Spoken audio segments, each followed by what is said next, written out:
मैं एक बार फिर नीलम पंकज आपके सामने लेकर आई हूँ एक और नई वीडियो जो संबंधित है हमारे शिक्षण संग्रह अर्थात कंपेंडियम मॉड्यूल से। तो फ्रेंड्स, जैसे कि हम बात कर रहे थे, अब तक जितनी वीडियो संप्रेषित की गई हैं उसमें क्रमवार अगर हम बात करें तो हम जीवन कौशल पर बात कर रहे थे, that is included in the compendium. So in this topic we are just going to discuss on a very important topic today, that is effective communication and interpersonal relationship. So friends, these two things are interdependent each other. अगर हमारा संप्रेषण प्रभावी है तो हमारे relations बहुत अच्छे हैं. अगर हमारा वे ऑफ प्रेजेंटेशन प्रभावी नहीं है तो हमारे रिलेशन कहीं ना कहीं एक समय के बाद बाधित होने लगते हैं. तो यहाँ ये बहुत ही इम्पॉर्टेंट टूल है. We all must try to be focused on it.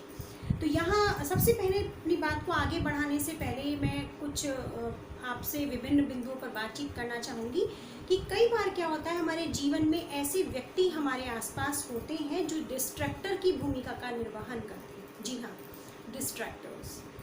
ये ऐसे व्यक्ति होते हैं जब किसी अच्छे व्यक्ति को या किसी बहुत अच्छे कार्य को होते हुए देखते हैं तो इनके अपने मन में उस चीज़ से एनवाइटी, साथ ही साथ कहते हैं अगर हम कॉम्पिटिटिवनेस आ जाती है, इतनी इनसिक्योरिटी हो जाती है because they know their potentials, और वो जानते हैं कि अपने आप को प्रूव करना with a positive side it is a very difficult thing. So they just find the very easiest way to demoralise the people. तो ऐसे व्यक्ति को सबसे एक महत्वपूर्ण कार्य ये हो जाता है कि वो जो नैतिक रूप से व्यक्ति को तोड़ने का कार्य करते हैं. तो यहाँ एक बहुत अच्छी बात कही गई है कि ऐसा डैन ब्राउन की बहुत फेमस बुक है और उस बुक में उन्होंने इन पूरे इंटर रिलेशन, पर्सनल रिलेशंस पर, कम्युनिकेशंस पर, लीडरशिप पर, क्रॉनिक बिहेवियर पर, इन पर बहुत सारी बातें कही हैं. और he said people who are toxic are very rarely acquaint with their toxicity. अर्थात कि ऐसे व्यक्ति जो टॉक्सिक का कार्य करते हैं उन्हें अंदाज़ा ही नहीं होता अपने खुद के व्यक्तित्व के अंदर अंतर्निहित टॉक्सिटी के बारे में. तो ये तात्पर्य कहने का ये है कि ऐसा व्यक्ति जब किसी दूसरे व्यक्ति के अच्छे कार्य को संपादित होते हुए देख रहा है, उसके यश, उसके मान, उसकी मर्यादा, लोगों के बीच में उसकी प्रभावशालिता, इन सब चीज़ों को जब देखता है तो उसके मन में कहीं ना कहीं असुरक्षा की भावना आती है और फिर उसकी कम्युनिकेशन स्किल पर कमांड धीरे धीरे समाप्त होने लगता है. अर्थात ऐसे व्यक्ति को सामने देखते ही उसके शब्द अपनी मर्यादा खो देते हैं. तो अगर हम प्रभावी कम्युनिकेशन, इफेक्टिव कम्युनिकेशन की बात करें तो वी शुड ऑलवेज ट्राई कि what is we are going to approach to the others, it should be in a royal manner, it should be in a very respective manner for others. कि अगर हम किसी ऐसे व्यक्ति को देखते हैं जो हमसे बहुत ज़्यादा अच्छा है, चाहे वो करियर वाइज हो, चाहे बिहेवियर वाइज हो, चाहे इन ड्यूरिंग सर्विस उसका बिहेवियर हो, या उसकी छवि बहुत अच्छी हो समाज में, तो अगर कहीं कोई ऐसा व्यक्ति है तो we must take him as the role model. हमें उसे रोल मॉडल के तौर पर लेना चाहिए. And we must know the स्वॉट टर्म. स्वॉट we all know very well with this concept. SWOT means S for strength, O for opportunity, and W for weaknesses also, and T for time. तो ये सब चीज़ें हैं कि जब हमें अपनी वीकनेसेस पता होंगी तो हम साहस नहीं करेंगे सामने वाले व्यक्ति को लेट डाउन करने का. Because we know our potentials, we know our capacity, we know the abilities that has been provided by the God to us. तो यहाँ पर ये सोचने वाली बात है कि acceptance, how should we create the acceptance feeling in ourselves, कि हम कैसे स्वीकार्यता बढ़ाएं, कैसे किसी अच्छे व्यक्ति को, किसी अच्छे कार्य को संपादित होते हुए देखकर हम उसको स्वीकार करें, खुले हृदय से उस गुण को अपने अंदर आत्मसात करने का निश्चय करें. तो ऐसे में हमारा कम्युनिकेशन कैसा होना चाहिए, दैट इज़ मच इम्पॉर्टेंट. तो बिहारी सत्सई के बारे में कहा भी गया है, बिहारी जी के बारे में, कि उनका वक्तव्य को देने का ऐसा प्रभाव था, ऐसा प्रकार था कि सामने वाला व्यक्ति उनसे ज़रा भी या तनिक भी विमुख हुए बगैर उनकी बात के सार को समझ जाता था और अपने अंदर उन अच्छी चीज़ों को आत्मसात करने के लिए प्रयासरत हो जाता था। तो जैसे कि बिहारी जी के बारे में कहा भी गया है कि सतसैया के दोहरे ज्यो नावक के तीर, देखन में छोटे लगे गाँव करे गंभीर। तो बिहारी जी ने जो दोहे लिखे हैं वो नाविक के तीर की भांति है। जिस प्रकार से तीर का जख्म हमें बहुत छोटा दिखाई देता है, लेकिन उसके द्वारा जो हमें पीड़ा होती है वो पीड़ा शब्दों में वर्णित नहीं की जा सकती। तो उसी प्रकार से जाने अनजाने अगर कोई व्यक्ति बिना अपने शब्दों पर संयम किए ऐसे वक्तव्य दे देता है तो उन वक्तव्य का सामने वाले व्यक्ति पर क्या प्रभाव पड़ता है, बोलने वाला व्यक्ति स्वयं इस बात का अंदाजा नहीं लगा सकता। तो यही कहा जाता है कि every time whatever we must are going to approach to others, कि जैसे ही हम दूसरों तक कोई बात संप्रेषित करने वाले हैं तो पहले तोलो फिर बोलो।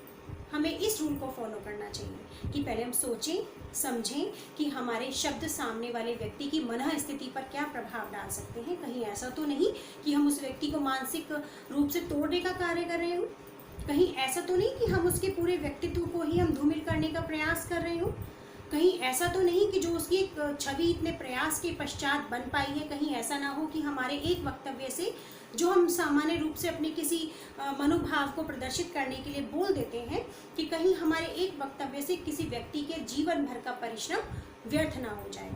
तो यहाँ ये कहने वाली बात है कि कॉन्फ्लिक्ट इज नॉट नेसेसरी, कि अगर हमारा किसी से कॉन्फ्लिक्ट है, हमारा द्वंद्व है, हमारा संघर्ष है, या हमारे मतभेद हैं या हमारे मनभेद हैं, तो we must not think over it. We must always think कि whatever the conflicts are here, we have to bloom up our personality. We must always try to give the best to others. कि हमें कोशिश करनी चाहिए कि जो भी हम सर्वोत्तम दे सकते हैं हम उसे देने का प्रयास करें। Because when we remove conflicts aside from the working, कि जब हम वर्किंग से कॉन्फ्लिक्ट को एक साइड कर देते हैं तो it helps to take the better decision for the better result. तो हमारे पास आपने स्वयं देखा भी होगा कि जब हम बहुत उदास होते हैं या हमारे मन में कोई द्वंद्व चल रहा होता है या हम किसी उलझन में होते हैं तो हम सही निर्णय नहीं ले पाते। साथ ही साथ जब हम निर्णय सही नहीं ले पाते तो हमारी कार्यक्षमता प्रभावित होती है, और जब हमारी कार्यक्षमता प्रभावित होती है तो हमारे जो रिजल्ट्स हैं वो हमारे लिए बहुत एक्सपेक्टेड रिजल्ट्स तक नहीं पहुंच पाते। इन सब चीज़ों का असर हमारे इंटरपर्सनल रिलेशंस पर भी पड़ता है। देखिए, relations, we all have the two types of relations, the personal relations and the working culture relations, कि जो हमारे कार्य क्षेत्र से संबंधित जो हमारे रिलेशन है, जो संबंध है, वो बहुत जल्दी अफेक्टेड हो जाते हैं। Because in the family there are so many types of relationship, we all bind up together, कि चाहे कोई भी स्थिति क्यों ना हो, कैसी भी परिस्थिति क्यों ना हो, हम प्रयास करते हैं एक साथ जुड़ने का, समस्या का समाधान ढूंढने का। लेकिन जब हम बात करते हैं कार्यक्षेत्र के रिलेशनशिप्स की तो वहाँ बात आ जाती है कि we all have to bind ourselves with the working criteria, with the rights, with the duties also, and we are not contacting directly to each other, so it is very difficult to maintain the balance between it. तो यहाँ कहने वाली बात है कि जीवन कौशल, कि आपको जीवन जीने का आपकी स्किल्स कैसी होनी चाहिए, हम इस मुद्दे पर बात कर रहे हैं शिक्षण संग्रह के अंतर्गत। तो यहाँ पर यही बात है कि जब भी हम कुछ संप्रेषित करें, चाहे वो as a teacher, as a person, as an employee, कोई भी रूप हमारा क्यों ना हो, जब भी हम बच्चों तक कोई बात संप्रेषित करते हैं तो हमें अपने शब्द का, अपनी सीमाओं का, अपनी मर्यादाओं का बहुत ध्यान रखना होगा कि हमारा एक वक्तव्य किसी बच्चे की छवि को, बच्चे के व्यक्तित्व को बना भी सकता है और उसको बिगाड़ भी सकता है।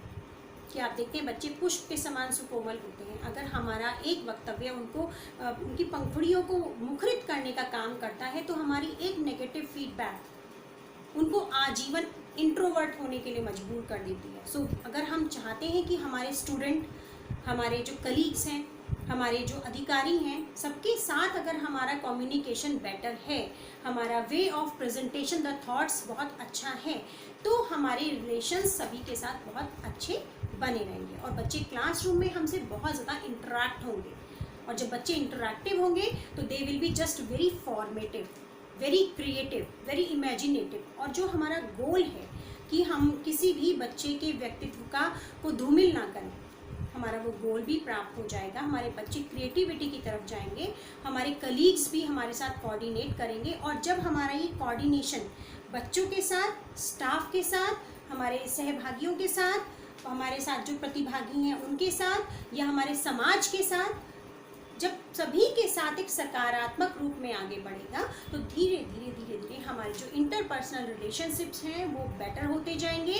और इन सब चीज़ों को लेकर के हम और आगे अपने नए बिंदुओं पर भी परिचर्चा करेंगे अपनी नई वीडियो में। तो आज के लिए इतना ही। आज हमने बात की कि किस प्रकार से हमारी लाइफ को बहुत बेटर मोड में आगे बढ़ाने के लिए बहुत ज़रूरी है कि we must cultivate the nature of speaking effectively, कि हम अपने अंदर ये कौशल जागृत करें, ये कौशल विकसित करें प्रैक्टिस के द्वारा बार बार, कि हमारी जो कम्युनिकेशन स्किल है वो इतनी इफेक्टिव, इतनी ऑनेस्ट, इतनी अप्रोचिव, इतनी मोटिवेशनल हो जाए कि सामने वाला व्यक्ति हमसे बातचीत करने के लिए आगे बढ़कर अपनी इच्छा को प्रदर्शित करे।